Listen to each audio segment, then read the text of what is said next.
ಸಂವಿಧಾನದ 142ನೇ ವಿಧಿಯನ್ನು ಬಳಸಿದ್ದಕ್ಕೆ 142ನೇ ವಿಧಿಯ ಬಳಕೆಯು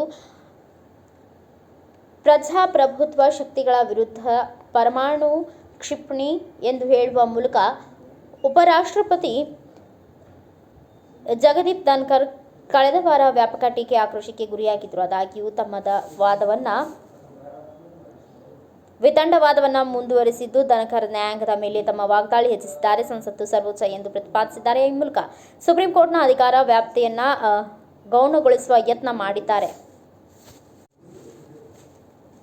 ಒಂದು ವಾರದಿಂದ ತಾವು ಎದುರಿಸುತ್ತಿರುವ ಟೀಕೆಗಳನ್ನು ಶಮನ ಮಾಡಲು ಪ್ರಯತ್ನಿಸಿರುವ ಧನ್ಕರ್ ಜನರಿಗಾಗಿ ಸಂವಿಧಾನವಿದೆ ಮತ್ತು ಅವರ ರಕ್ಷಣೆಯ ಹೊಣೆಯನ್ನು ಚುನಾಯಿತ ಪ್ರತಿನಿಧಿಗಳಿಗೆ ಕೊಟ್ಟಿದೆ. ಇಂದಿರಾ ಗಾಂಧಿ ಅವರು 1975ರಲ್ಲಿ ತುರ್ತು ಪರಿಸ್ಥಿತಿಯನ್ನು ವಿಧಿಸಿದ್ದಾಗ ಕಾರ್ಯಾಂಗವು ಮೂಲಭೂತ ಹಕ್ಕುಗಳ ಏಕೈಕ ಮಧ್ಯಸ್ಥಗಾರನಾಗಿದ್ದು ಅದನ್ನು ಅಮಾನತುಗೊಳಿಸಬಾರದು. ಕಾರ್ಯಾಂಗವನ್ನು ಅಮಾನತುಗೊಳಿಸುವುದು ಪ್ರಜಾಪ್ರಭುತ್ವ ಜಗತ್ತಿನ ಮಾನವ ಇತಿಹಾಸದಲ್ಲಿ ಅತ್ಯಂತ ಕರಾಳ ಅವಧಿ ಎಂದು ಸುಪ್ರೀಂ ಕೋರ್ಟ್ ಹೇಳಿತ್ತು ಎಂಬುದನ್ನು ಉಲ್ಲೇಖಿಸಿದರು. ಆದಾಗ್ಯೂ ಅವರು ಸಂಸತ್ತಿಗಿಂತ ಪರಮೋಚ್ಚವಾಗಿರುವ ಮತ್ತು ಹೆಚ್ಚು ಅಧಿಕಾರ ಹೊಂದಿರುವ ಮತ್ತೊಂದು ಸಂಸ್ಥೆಯ ಬಗ್ಗೆ ಸಂವಿಧಾನದಲ್ಲಿ ಯಾವುದೇ ಉಲ್ಲೇಖಗಳಿಲ್ಲ, ಈ ಬಗ್ಗೆ ಬೆಳಕು ಚೆಲ್ಲಲಾಗಿಲ್ಲ ಎಂದು ವಾದಿಸಿದರು.